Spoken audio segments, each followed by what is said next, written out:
This is STS-133, the last valid launch of the space shuttle. Two more would go up. 134 would go up with Mark Kelly as a paperweight, $2 billion worth of paperweight plus mission cost. And 135 would go up.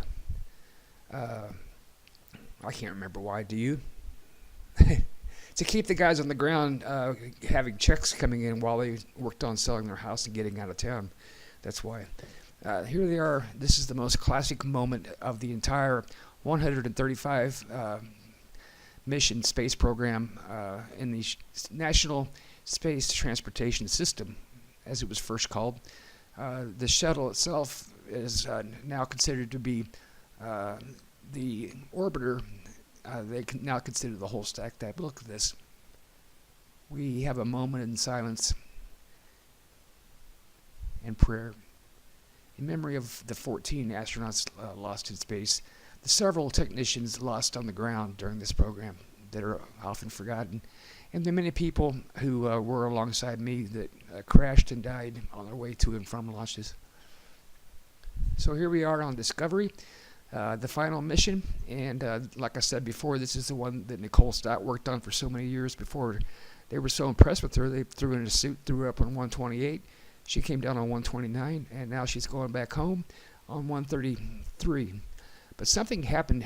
I was in Philippe Park to film this, and we hit T0, and there was no liftoff. So about 5 minutes later, I said, well, there went the launch window. So I went back to my car and put the cameras in the back seat. And it just happened when I sat down, the car was facing east. And sure enough, there was 26 later after launch, Space Shuttle Discovery climbing up the east coast of Florida on its way to orbit. Mike Limbach overrode actually the 45th Space Wing commander overrode a decision by the range safety officer. I still haven't figured out what was going on there, but they had decided at Patrick Air Force Base to put this thing on hold. Past the launch window. They had 2 seconds left. 2 seconds left in the launch window. Like I said, 5 minutes later than scheduled. When they finally, very late in the launch window, lit her up and she went. And they had to do a lot of mid-course corrections during ascent to get back on path to where the station was, because in those 5 minutes the station had traveled quite a distance away. So they'd have to adjust their course on the way up to meet it. One last time they do rudder and steering checks, gimbaled the engines and made sure everything was good. But since Nicole worked on this vehicle for so many years, believe me, it was good. The most experienced and trouble-free shuttles in the whole program, and we'll give astronaut Nicole Stott and all of her co-workers down there on the ground a whole lot of credit for that. 2 minus 2 minutes, the crew is instructed to close and lock their visors, initiate O2 flow, clear all the alarms, and after that, it's just waiting for the T minus 31 second mark, at which time the shuttle itself, the GP computers on board the shuttle, will take control of the mission. And for 10 seconds, they'll light up the engines, make sure they're all up to speed and working. And when they are, the decision is made to light the solids at T0, and there she goes. Final launch of Space Shuttle Discovery with Clearwater astronaut Nicole Stott back on board her home, same one she went up the first time with, to go back to her very familiar home, International Space Station, now complete. And on 131, 2 flights earlier, they had put up a new thing that became very popular with the astronauts on the International Space Station, and that's that window to space. Much better view, panoramic view of the Earth on a nice little looking tower that you'll see once they get up there. What you're seeing here, like I said, is the coast of Florida. They're taking off on a 51.6 degree inclination, and they have a lot of catching up to do to meet the station, so they're going to do quite a lot of course adjustments going up because of the late takeoff. And this is about that point, like I said, I'm 188 miles away looking at this, just wondering how the heck they just even got it off the ground. I thought they missed the launch window, but they had 2 seconds left when they did leave. And here for the final time, we see the 3 shuttle main engines, all recycled for the upcoming STS program. The ones you see in the museums are replicas. You see that flame going up? That's a little vacuum created, and it always burned the backside of the ET. And I was always, every time they showed the footage of the ET after it separates, you'll see the back end of it has been scorched. And it's just a phenomenon based on the shape of the shuttle that they didn't plan on in the computers and simulators. But it never got hot enough, and it never got up to the engines because they blew all that back. But it's always interesting to watch that backdraft of fire. And finally, here we are from the solid rocket boosters, watching Discovery go one last time. At this point, it's about 2 minutes and 7 seconds into the flight. At this point, they're really gunning it, climbing up to twice the altitude, to peak altitude. Then they'll flip it back upside down from where they are now, and they'll change communications blinks from line of sight UHF over to that's air to ground, as they call it. They'll switch it to the satellites, and we'll both be talking to satellites now scattered all over the planet at geosynchronous orbit.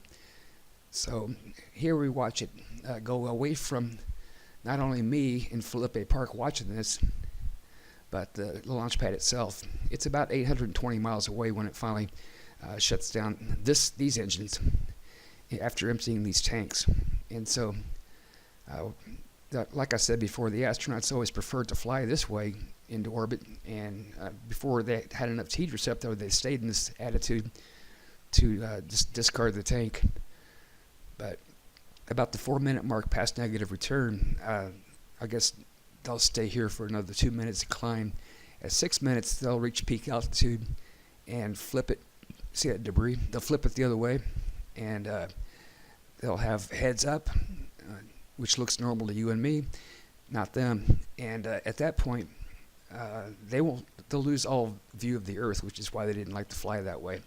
But they have good instrumentation, but it does allow them to stay in contact with Mission Control in Houston via the TEDRA satellites. And one of the accomplishments of the shuttle program in those many years of flying that thing was they started out with 0 and had very difficult communications. And they were really wired in really well, almost anywhere in the world, with satellites capable of transmitting television, all sorts of KU and S-band and sidebands and emails and all sorts of things. They have a very good firewall keeping the station computers safe from hacking, probably because nobody knows anything that old or antiquated. It's probably all 8-bit, but they have really good security up there, so that's not a concern. So that's why you can tweet them. When you tweet to them, you're talking to a person on the ground, and if they tweet you back from space, it's going through a middleman who's looking at one screen and typing on a secure screen going up to the station, and then the response is relayed back the same way. They don't have any direct communications to anybody on this very dangerous World Wide Web. It's all segregated by a really good firewall, physical firewall, and a person in between that is connecting the two manually. And so here we are at our last point in the mission before they do the rollover. And by now they're hundreds and hundreds of miles at peak altitude. And they'll start actually, like I said, very slowly they'll start gliding downhill, and they're just going to be gunning it for speed. At that point, they're still in the atmosphere. You really can't tell because it looks like space, but it's really high in the ionosphere. And you're going to start seeing plasma develop as they get faster and faster. And here's that roll we're talking about, all accomplished by just swiveling those engines we saw move before launch. And I remember this late afternoon very well. Right, we're looking at the same sunset that I saw from Felipe Park. And by then, I had lost all sight of the shuttle. But The reason I did not know that that thing was still operational is normally there's a 321 area code dial-in provided by the NASA PAO at Kennedy, and that thing just got so jammed up I kept getting disconnected or I couldn't get through. And by the time I finally did, it was about at this point, and I could finally tap in live, which I always attach to my videos is the live feed, not the streaming, because streaming was always several seconds behind. But this 321 telephone dial-in access allowed anybody that can get in to have live feed as it's happening, usually just tapped off of the same one going out to the news organizations and to the other NASA centers and everybody else. But the rest of the world like to watch this on streaming video. But the problem with that, like I said, is it's several seconds behind. So in order to keep everything timely, I dialed it in, but just couldn't get through this time until very late after launch. And here's the plasma ring developing around the shuttle. Very, very, very fast. They're getting themselves up to 17,500 miles an hour while still in the atmosphere. They dropped the tank while still in the atmosphere, and you can tell the main engine shut off by that little ball of flame back there. That's what happens right when they cycle the engines down and they start. Everybody inside is now at 0G. And the next thing for the last time, a tank will drop off the bottom of the shuttle. And there she goes. She's in space. That's what they say anyway. They have another ohms burn to actually get up to a higher orbit and into what's really space. And 2 days later, Discovery approaches the International Space Station, the very complete International Space Station, minus the 2-pound or $2 billion paperweight that Endeavour would take up on the next mission.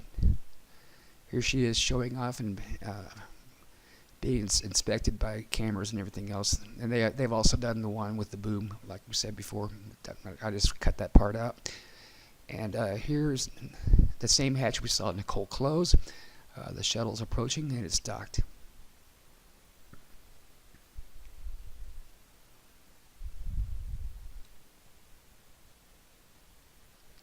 Welcome home, Nicole. She had heard all about this couple that they had attached to the station since her last visit. And as you can see, she doesn't waste any time sitting around and chit-chatting. She takes off and goes right for that thing because she's heard so much about it. And it's really one of the most impressive additions since she had spent so much time here only a few missions before. And once again, she's getting there on Discovery. There she is. She's still looking great, I'll tell you. I like I said, I talked to her in Clearwater between these missions, and she's just so much fun, and it's just such a joy to be around. It's such a class act.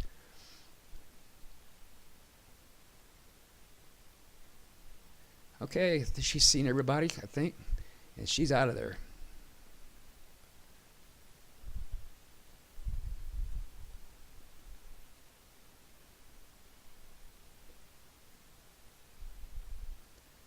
Mark Kelly had to have his mission shifted because they decided to do some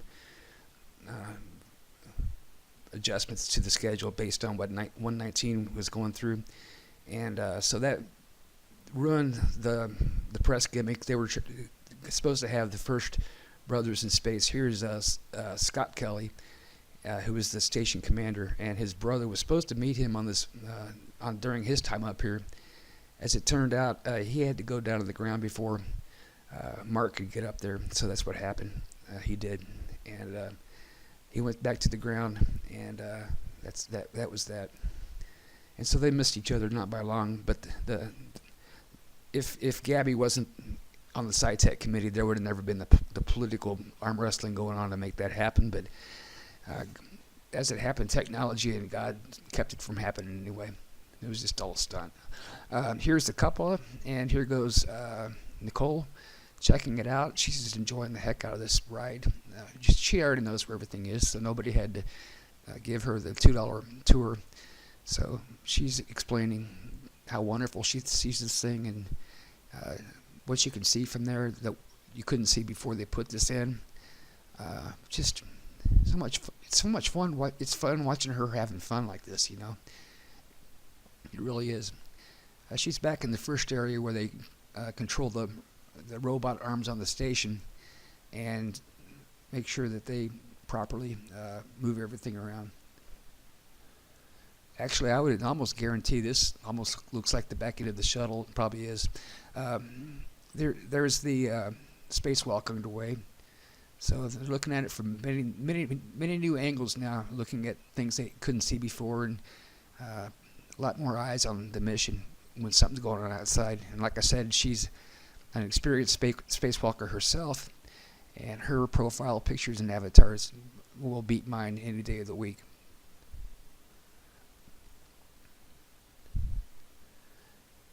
It's just so amazing how big that station is now. It blows me away every time I see it.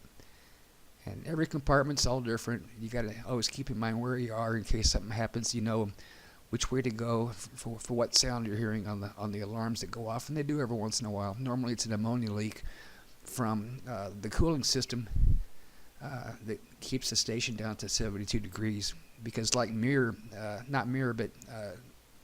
Skylab had a really big problem when they first got aboard. They had to figure out a way to cool it down.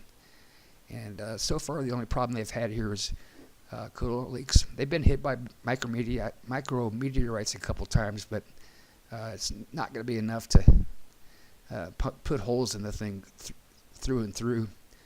And believe me, they have enough repair kits to put plugs into most holes, both from the inside and the outside. Once something breaks as far as a hole, the air is going to go out, not vacuum in, so you can plug it.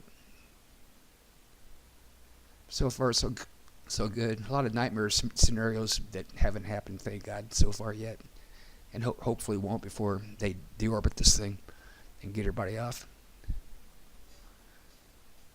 Right now, the limitations seem to be funding for missions to resupply and reman it and operate all the gear from the ground. So it's still kind of more of a jobs program than a space program, but they still are getting a lot of research done up there, just like they did with the Space Hab and Mirror before that.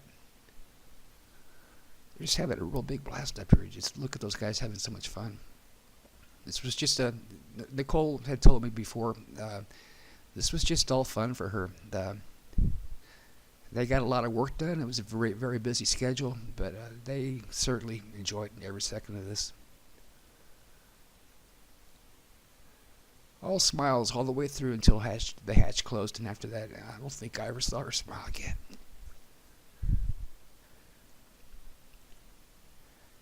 There's another paperweight up there. I still don't know why they even put it up there. Supposedly it can do EVAs, without risking people, so it's never been used from what I know.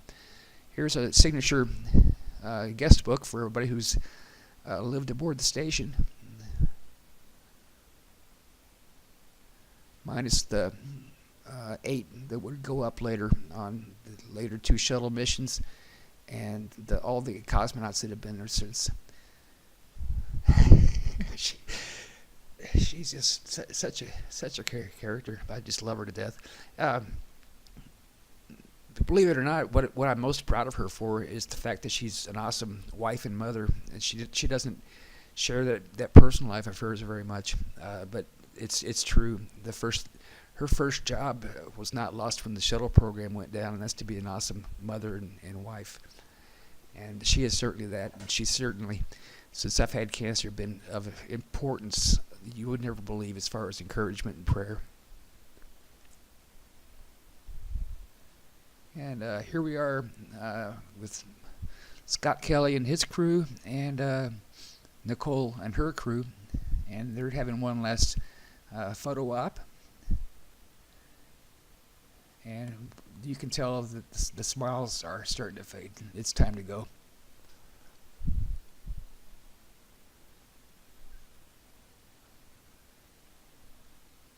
All you see right now is polite smiles, and not too many of those.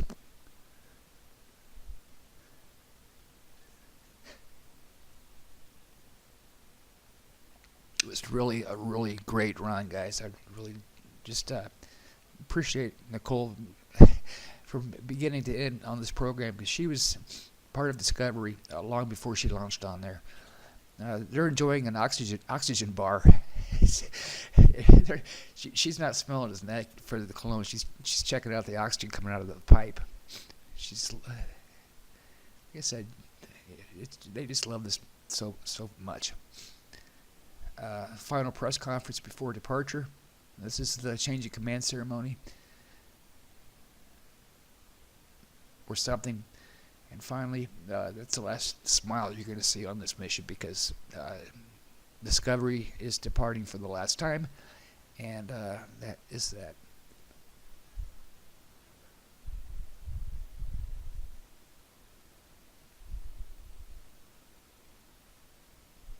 And one of the last shots we have of Discovery in space, it's now in the Smithsonian.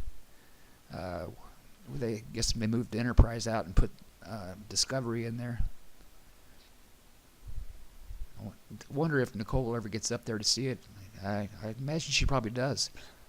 There's the shuttle and the station together for the last time, and there's a lot of Soyuz and things like that docked up there as well.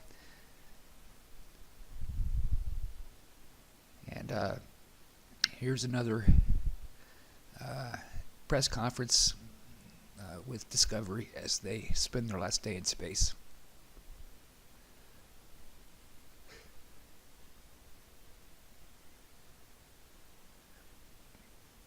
Just a lot of pride going on here, but you don't see a lot of smiles because they know that this one's coming to an end. This book's closing, and the next one has yet to be opened, but we're in between the covers now.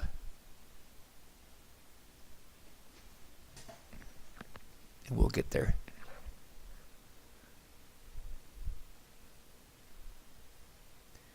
Alright, here's Discovery coming in.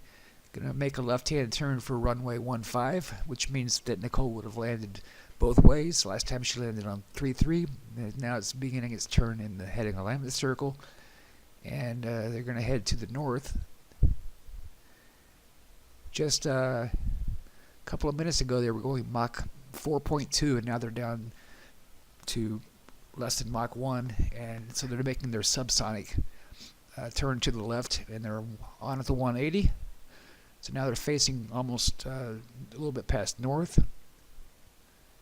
They continue to make that turn. The pilot will switch over to the commander, who will take manual control for the rest of the mission. On at the 90, they're heading straight west now. There's the coast of Florida. You can see the way they're turning. And they're heading just north of Orlando now. And completing that turn. And they're past the turn, heading south now. Or turning to the south. And when you see it even out, it'll be on course and on glide slope for the runway. Runway 15 is 150 degrees on the 360. And you can see, if not now, very soon, the runway is now projected past the clouds. Through the microwave landing system, they can actually compute exactly where everything is. So they can see that point a mile short of touchdown they're aiming for right now. And they're keeping the speed in order to make the pre-flare maneuver. And so it's just wonderful to watch this. One last punch through the clouds, and the runway will be in sight.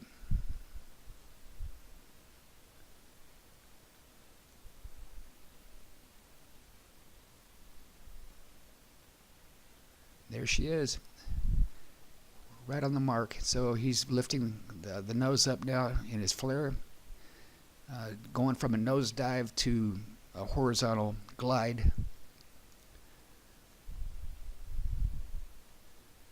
And for the last time, they are approaching Kennedy Space Center and lowering the landing gears. And 3 down and locked. No power and no way to turn around if this doesn't go right, so there's no bingo. They just got to make the most of it, and they did every time.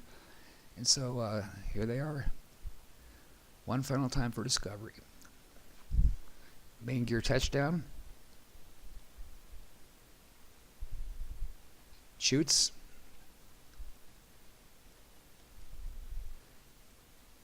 Nose gear touchdown. Welcome home, Discovery. The most experienced shuttle in the fleet. 365 days in space.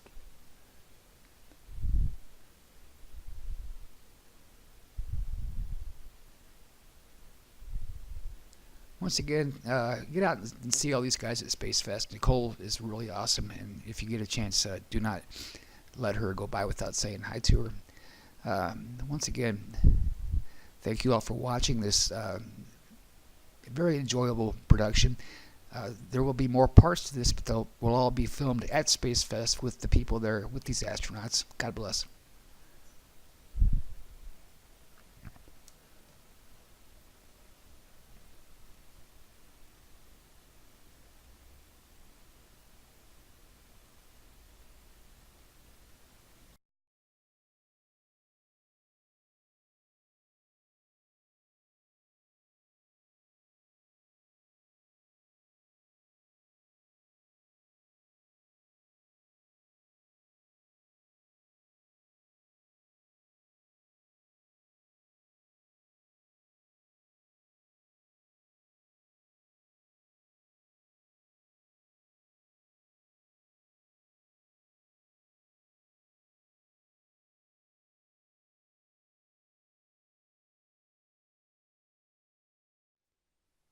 As of this writing, several of the segments are taken down for corrections, and I do want to thank Ed Rezek and all of the astronauts and experts who have corrected me on some items after watching the videos. So it's very nice to know that astronauts and key people in NASA have been watching this series, and I'm taking their feedback, taking those segments offline that need correction. And I will do that. But here's just some of the few pictures I took from Spacefest 8, 2017. It was just a really great show this year.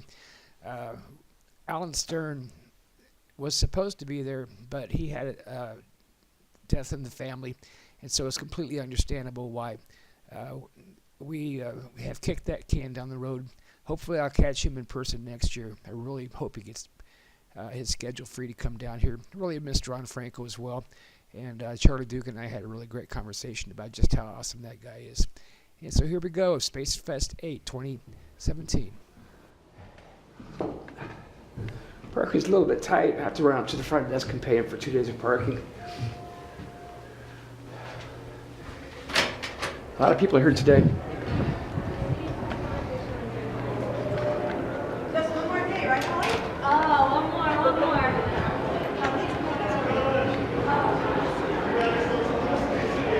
How's it going today? I'm good. How are you doing? All right. Now, this is Nicole Stott, STS 128, STS 129, STS 133. And I'm going to pay her $40 today for a signature because she is donating it all to charity. The only person here doing it. Project. Exactly. God bless. Good to see you.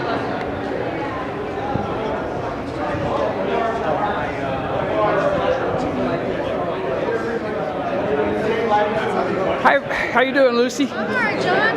You want to be on camera? You don't? No, I don't. Okay. Well, you're not in it either? No, I realized at the last second I came running in just as We'll get over there. We're good the rest You're going to be photoshopped in? No. I'm going to put this camera. Sure, he's going to hold that and film me on my Spacefest. Spacefest, looking for his ID. One of these. Yep, perfect. Red, white, and blue. God bless America. God bless America, that's right. Thanks. You're welcome.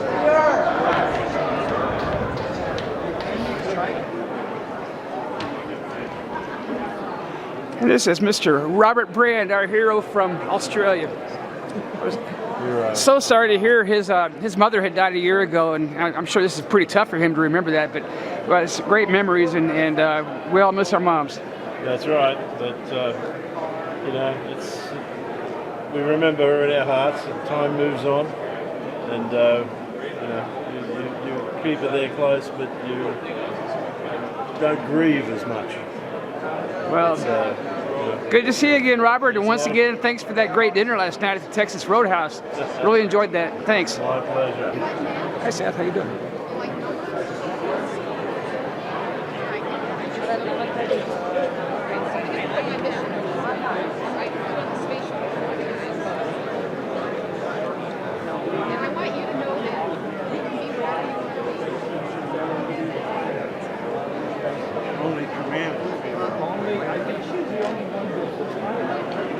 She was the first pilot and the first commander and the best of both. Was there ever another woman who was a pilot, co-pilot, or I know she was the Yeah, there were other pilots. I don't think there was really commanders.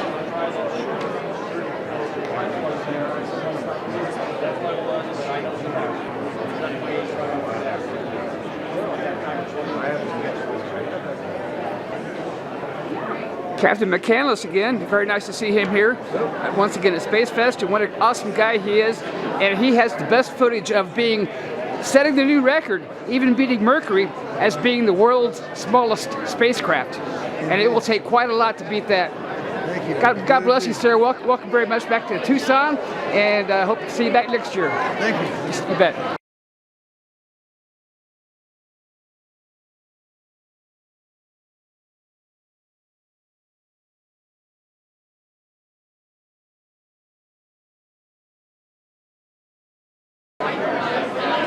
Dr. Rhea, yes, there she is. The awesome doctor. If you ever see her 3 missions, they were just fantastic. Oh, thanks so much. Thanks so much. And she revolutionized medicine. And when I had cancer last year, they did this ultrasound on me that it turns out she invented. So that's another great NASA spinoff for you. God bless you. Thanks for coming.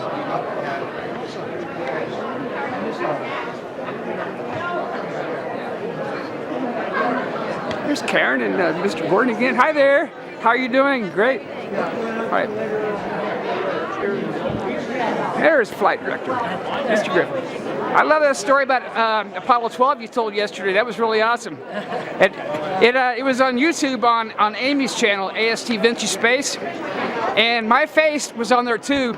And my face got more hits since Muhammad Ali last boxed. So thanks very much for that great interview yesterday. Great, thank you.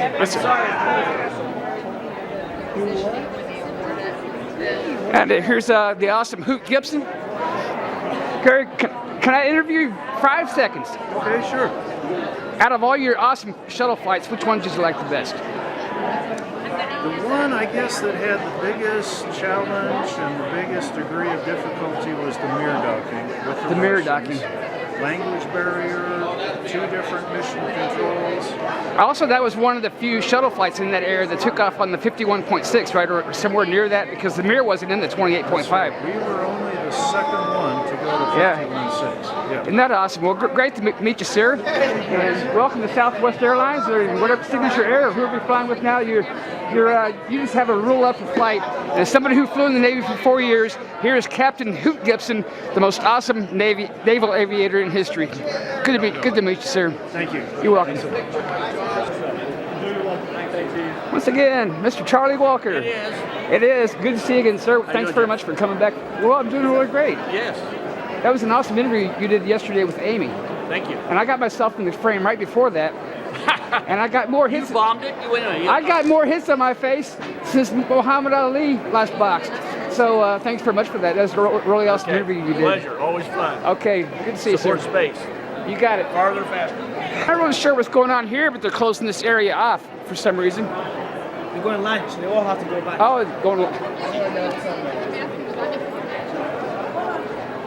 Hello, Sholo. Hi. How are you? I'm doing really good. How are you doing today? I'm doing okay. One of these days I'm going to catch her. I saw her passing the hallway yesterday. I know. She's so hard.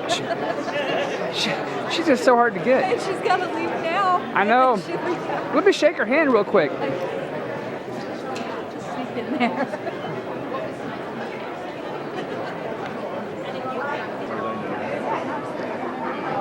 You know me, I'm not normally sign guy, you know. That's how that one went.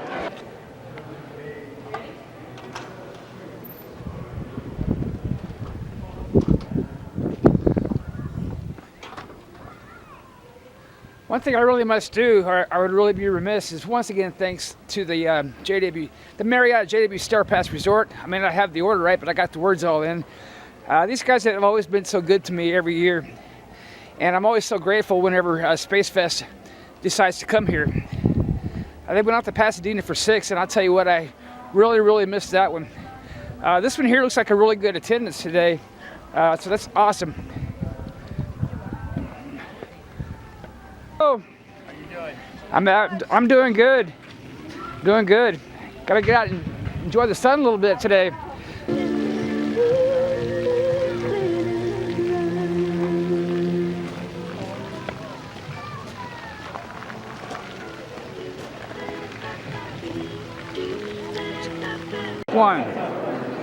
This is John Sullivan from Sullivan's Projects. We're very honored today to have Mr. Rick Sternbach here. Everybody already knows who he is, but I'll just repeat it for you. He had a lot to do with the production work of the redesign of the movies version of the Enterprise. He was also very important in Deep Space Nine, Voyager.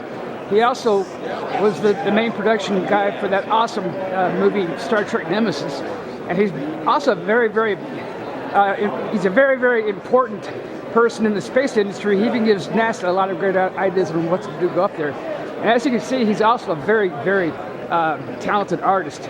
And he had this stuff nailed way before the graphics design business became as good as it is. So he's just always been very naturally talented. And just wanted to say hi and thanks very much. We have Alan Bean work here, we have Lucy West work here, but absolutely nothing I've seen like what we're looking at right here. So very nice to meet you, sir. Would you like to say hi to the Spacefest 8 crowd? Yeah, you bet. I've been a Spacefest follower for years and years. I was not going to miss this one for anything. I love doing space and science fiction. Star Trek was maybe a 15-year detour away from real space. But even in Star Trek, we made sure, in talking with the writers and the producers, to keep the technology at least plausible, even 200 years in the future. That's really awesome. And once again, welcome to Southern Arizona, my home, and you're always welcome to come back anytime. Very glad to meet you at last. Thanks a lot. Thanks a lot. Goodbye. Thanks, sir. Okay, this is Captain Paul Weitz of the United States Navy, and we do certainly appreciate him coming here, enjoying wonderful Southern Arizona. If you don't remember, which I'm sure you do, back in the 70s, he was having a lot of fun up there in Skylab 2, running around the track of a third stage Saturn V. Later on, went on to STS-6. And so he is one of the very few people, add that to Vance Brand, who has flown both the Shuttle program and the Apollo program. And I just wanted to know if you had any opinions on the differences between the two, or the similarities, or what you thought as being one of the very few people to fly both. No, well, Skylab was obviously basically a habitat checkout, primarily interested in the effects of prolonged periods of weightlessness on the human body. Where in the shuttle flight, we went up to do a job. It was the first flight of the Shuttle Challenger. So we did some engineering tests and evaluations, and also did the first spacewalk, EVA, using the new design shuttle pressure suits, which Story Musgrave and Don Peterson did. And we do love Story. Well, yeah, everybody does, one way or the other. Okay. Well, thank you very much for that. When you went to Skylab 2, you found you had to do some repairs almost immediately because of a heating issue or electricity issue, correct? Well, that's right, yes. We had to free the stuck solar wing eventually, which wasn't successfully accomplished on launch day. But we managed to get in, make it habitable, and get on to the total repairs, final repairs later on, halfway through the mission. Well, for everybody who doesn't know, Challenger was actually a very different bird than Columbia, much lighter, improved materials, and a much different design, so that it really was a prototype on that flight. And I just wanted to thank you once again for your awesome service in giving us the pioneer for what later became the Mir Space Station, International Space Station, and all the rest. Thank you very much for all you did, sir. Well, you're welcome. You're most welcome. Have a great day. Appreciate it. So this is Commander Vance Brand. He was at a member of Apollo Soyuz, which came in very handy one time on a shuttle flight with Secretary Baker and the Soviet Prime Minister wanted to have a conversation about the future of the space program with cooperation between the Soviet Union, later Russia, and the United States. And so he was also heavily involved in that even after his last shuttle flight. His first flight was an Apollo Soyuz aboard a 1B, and they had a mating mechanism instead of a limb, and they used that to connect with a Soviet spacecraft. First time that had ever been done in history to unite two countries in space like that. And that must have been a very interesting mission.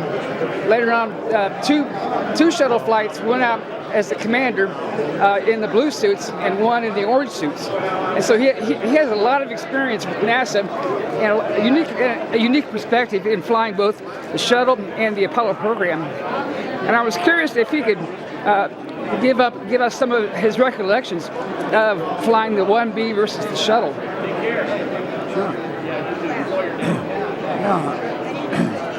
Well, I have to think back about 42 years, but that should be easy to do.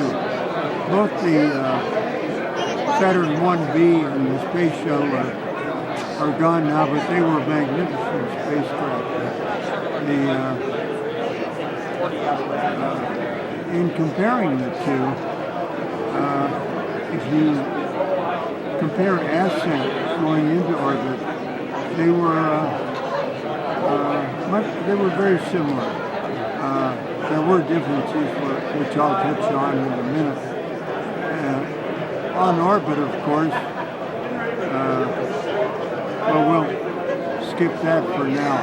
But as far as entry is concerned, that's where the big differences were between the Apollo and the shuttle system.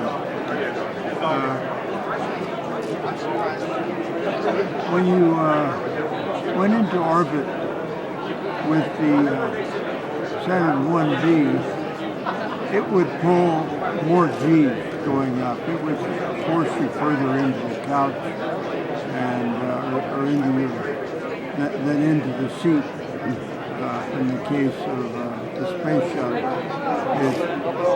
But there were many similarities. Both craft took about 8 to 10 minutes to put a vehicle into orbit. The Apollo system, the Saturn 1B, had staging between 2 minutes and 2.5 minutes. And coincidentally, so did the shuttle. So in those ways, they were different. Believe it or not, both had a lot of shake, rattle, and roll. Oh, is that right? On the first stage. Yeah. I didn't know that. Yeah. There was a lot of noise. And, well, it's pretty impressive.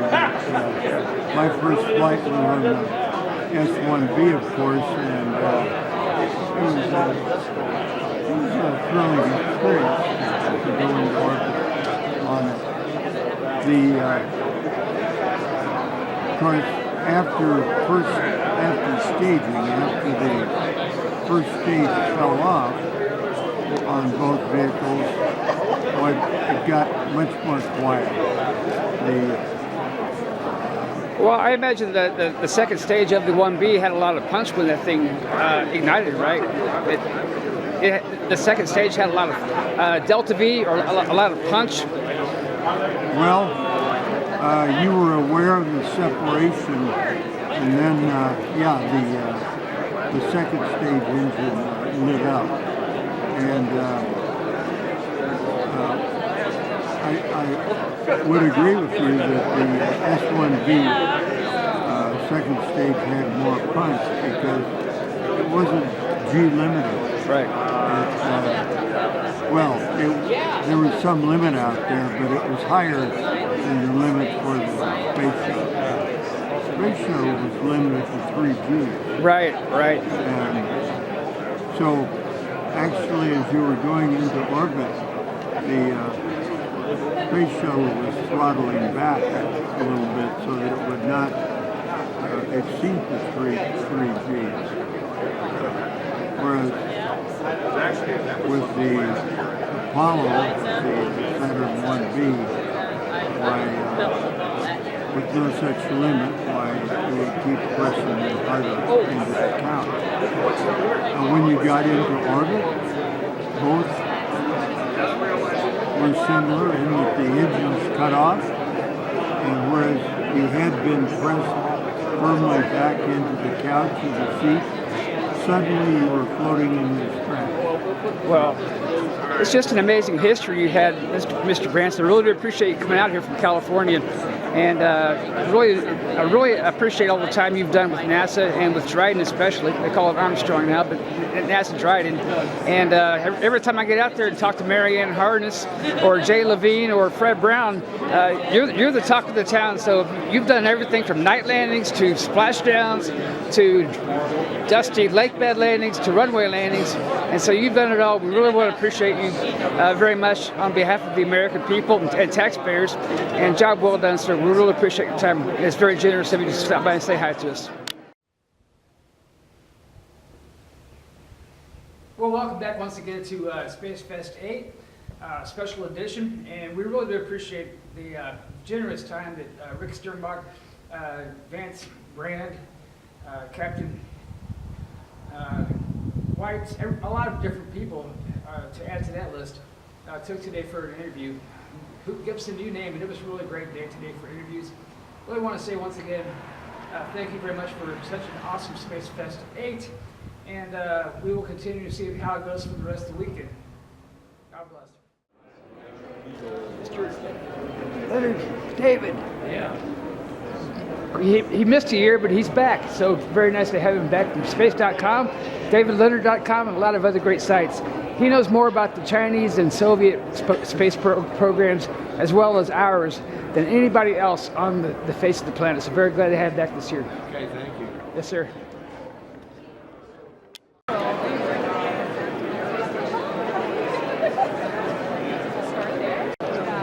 As a seamstress, right? Yeah, Somebody told me yesterday this one was actually in space. This was the most difficult thing for them to do. It was really difficult. So we did things like a hexagon, and then they had to lay it out on the pattern.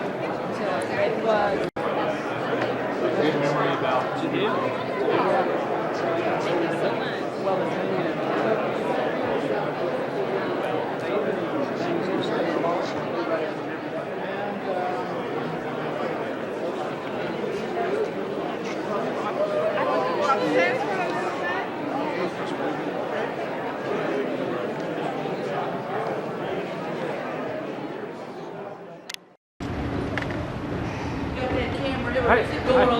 I had to recharge the batteries.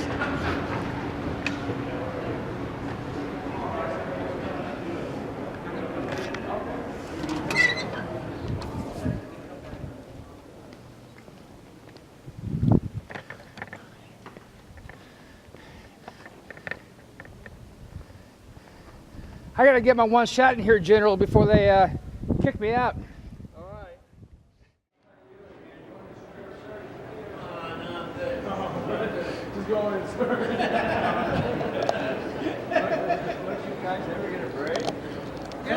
every once in a while, we'll leave each other and stuff like that. Well, now, wait a minute. If you go that way, they'll sneak in afterwards. Well, that's what I'm going to position yourself right in the middle. Oh, all right. He didn't disappear. He just went to the backside for a while. Whatever. Take care. Thanks. Always nice to have Florida people here to represent.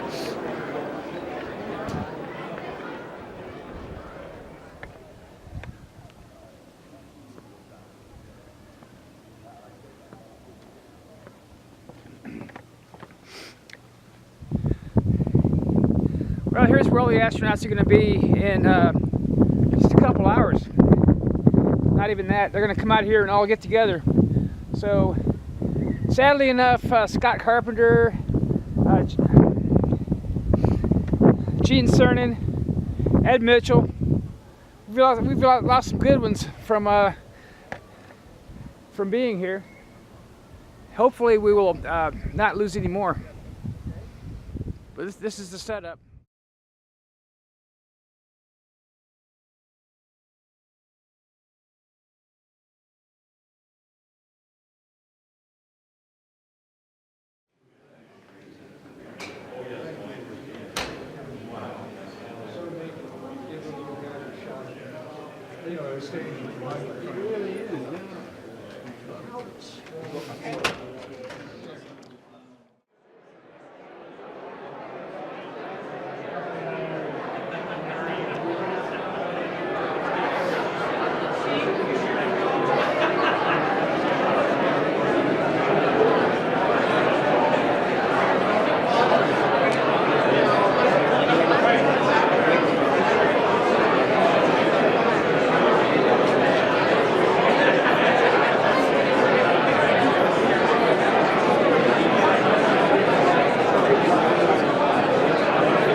Thanks very much for that, Christine. Let me just introduce everybody. I can tell from my memory, Captain Bruce McCandless, the famous single-suit free space drift spacewalker, is bottom left, behind that lady. She'll move. There's a flight director next to him. Third over from the left is Colonel Bo. Fourth from the left is Charlie Duke, the guy who prayed over me last year. A really great guy. I learned this year he's an Air Force general. So he's really nice talking to him. Our Facebook friend, Ron Franco, was his guide last year, but this year he couldn't make it due to a reunion. Next to him is Apollo 12 moonwalker, Richard Gordon. Next to him is Jack Lausma, Skylab 3, and not only Skylab 3, but he was also commander on STS 3, the one that landed in White Sands, New Mexico. Drawing a blank on the next one. The one in the blue shirt, fifth from the left, is Vance Brand. He was both Apollo Soyuz and commander of 3 shuttle missions. Had a really good interview with him today. Next to him is Walter Cunningham, Apollo 7, the first manned trip into space on an Apollo capsule following the disaster on the ground with Apollo 1.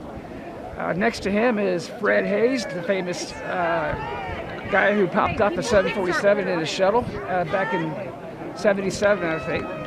Before then, you may have heard of Apollo 13, and he is the one that said, "Houston, we've had a problem." And that would be third from the right. The actor who played him this year died with a lot better bank account than he has, but he's doing okay. Second to the right is Pete Conrad. Pete Conrad, well, they're all even now, is the command pilot on Apollo 11. And they're all even. Let's just get to the top row then. Nicole Stott's by her suit. She actually took that thing into space. It's right to her right now. She's coming down. Eileen Collins is still sitting. She's standing now.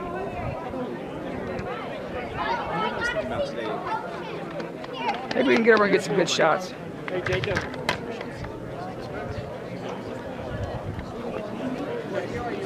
Not like a gauntlet or anything I'm doing for once.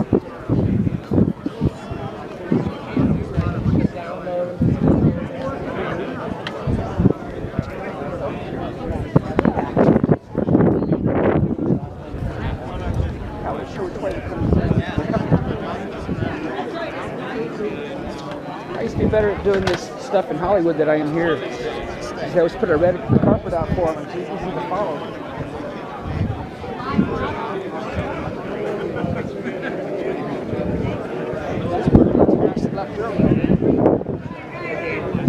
Here's Captain McCandless.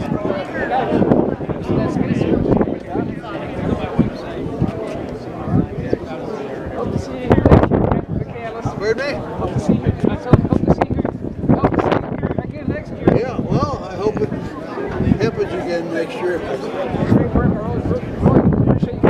Thank you. Have you ever seen that picture of the guy floating out there on the horizon by himself? That was him.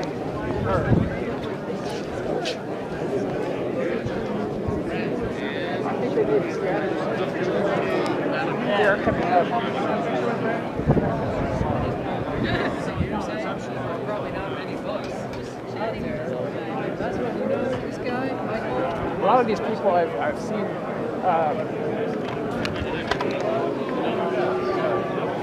year after year. The famous woman from 50 Space and stuff like that. So there's some girl in one.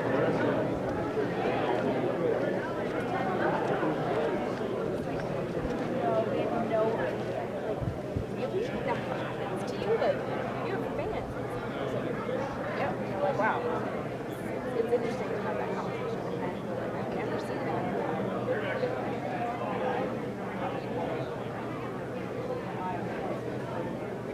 There's a lot of them just hanging out there. It's a good idea to backlight these. Yeah. Go see the fires over in Cochise County from here. She's really nice. I don't know. I don't like to interrupt the conversations.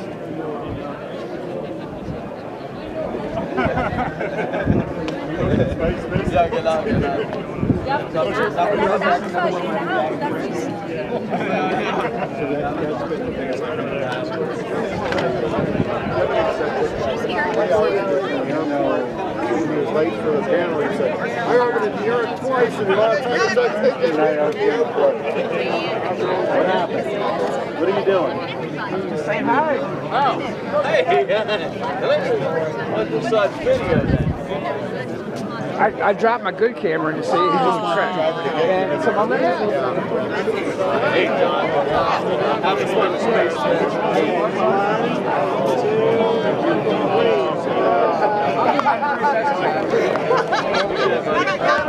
I want to see that. I think what happened is most of we actually went down It was very nice.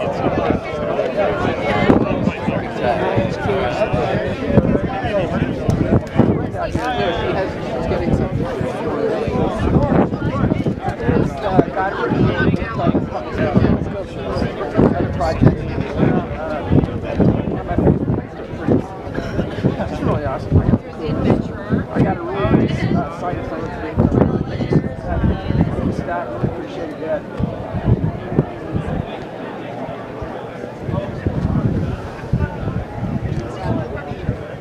Yeah, they're just doing right now. So we're down there.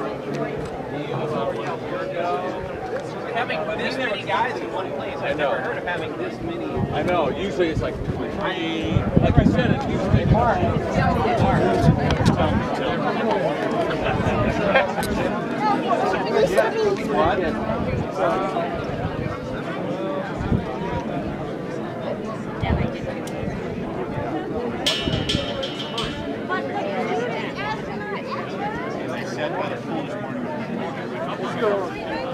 She did a really good job like she did last week.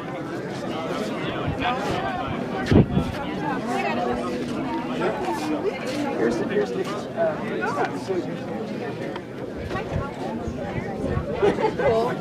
oh yeah, she took it in the space, she said. It was actually at the space station. Yeah, at the space station. Yeah. I saw that. She was gonna bring 2. The other one's going up right now. It's just awesome. She's one of my favorites. This lady here in the middle did a really good job last year coordinating this thing. I almost didn't recognize her this year. She had orange hair and purple in it and red in the other. Yeah, what else? We're going to head back out and make our way out of here. We're going to close down Spacefest probably as soon as I get to the door open.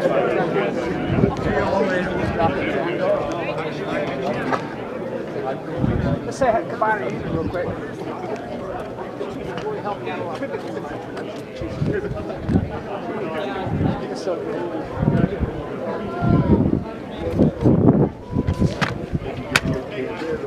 Amy, been really nice meeting you. John Sullivan, and have a really good trip back. Thank you so much. That little that county over that's on fire, that's where I live. So I'm not copying this bad today. But God bless you. Thanks for coming and talking to us. All right.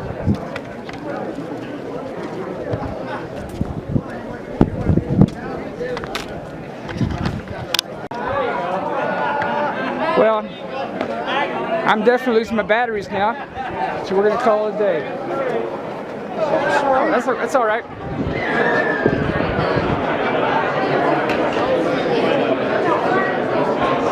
I'm going to do my best to get back here tomorrow, Mr. Brand, but if not, it's been a real pleasure again.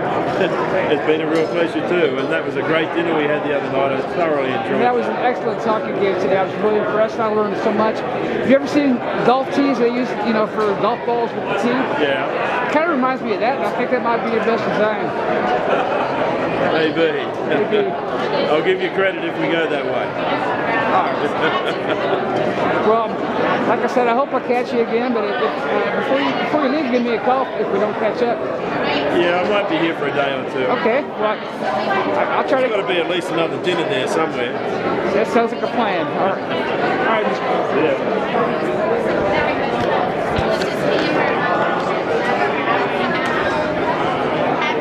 Yeah, we're back in Astronautville here.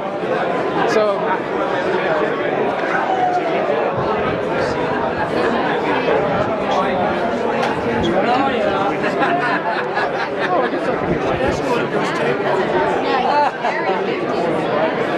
you guys did fantastic this year. Oh, thanks. Yeah.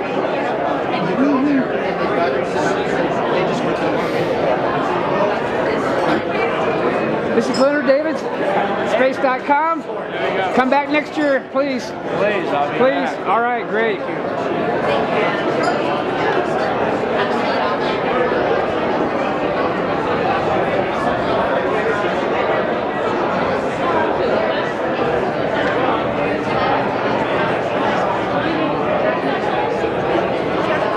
case I don't make it back tomorrow, you guys can do the great.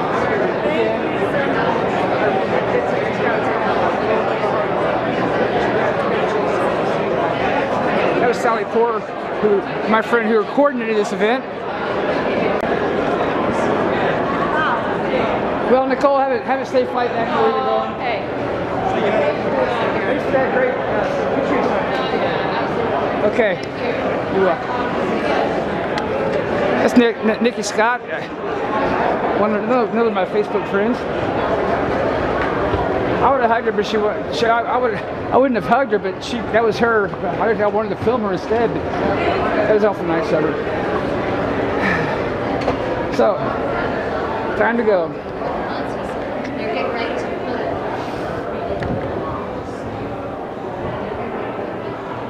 I just took a wrong turn. All right, let me go back down the stairs. I'm supposed to be going out to the car.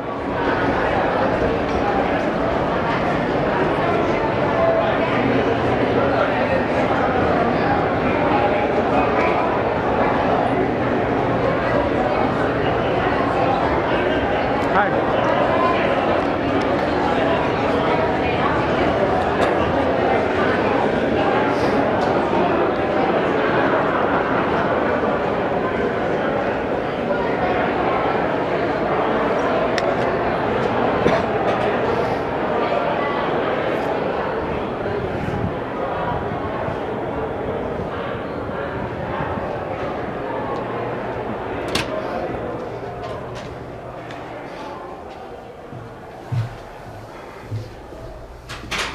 That's probably going to do it.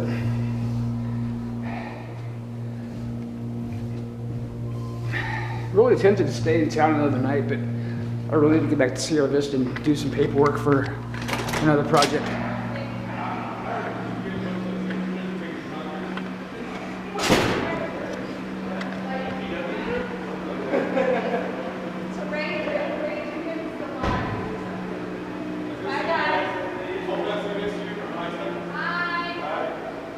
Yeah, I don't think I'm coming back tomorrow because it's really, everybody's kind of leaving first thing in the morning and they won't be here. That was pretty much it for Spacefest, but another great one, just like I told Sally. Next year, my plan is to get myself a really good advertising space in their program. The programs are free.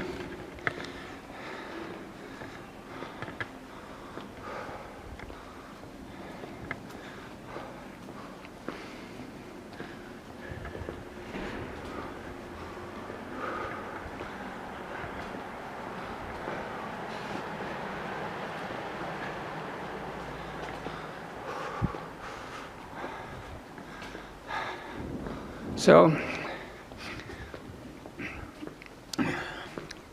once again, losing my voice and my batteries, but it's been a really great time this year.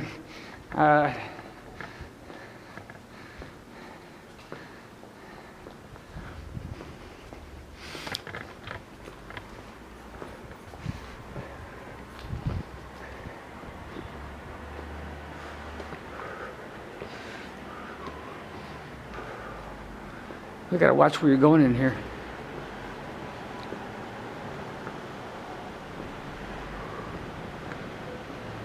These cars will hit you from behind.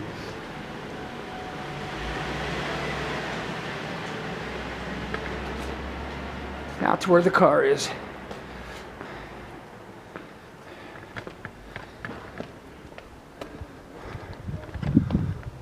Once again, to the Star Pass.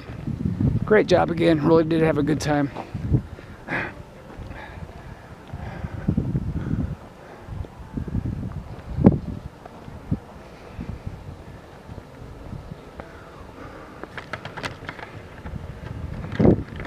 don't know how blurry this is going to be, but so I'm going to give it a shot.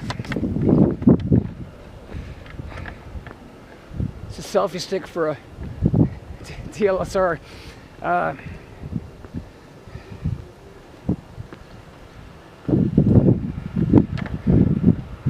So I'm gonna try to catch my brother before I go back. Hopefully, at least drop by and say hi.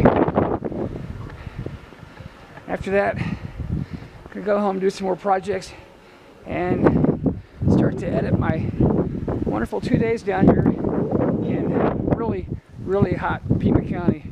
I had no idea this place was so hot. I did, but I'd forgotten. I hadn't been down here since March, and it's now June 10th. Yeah.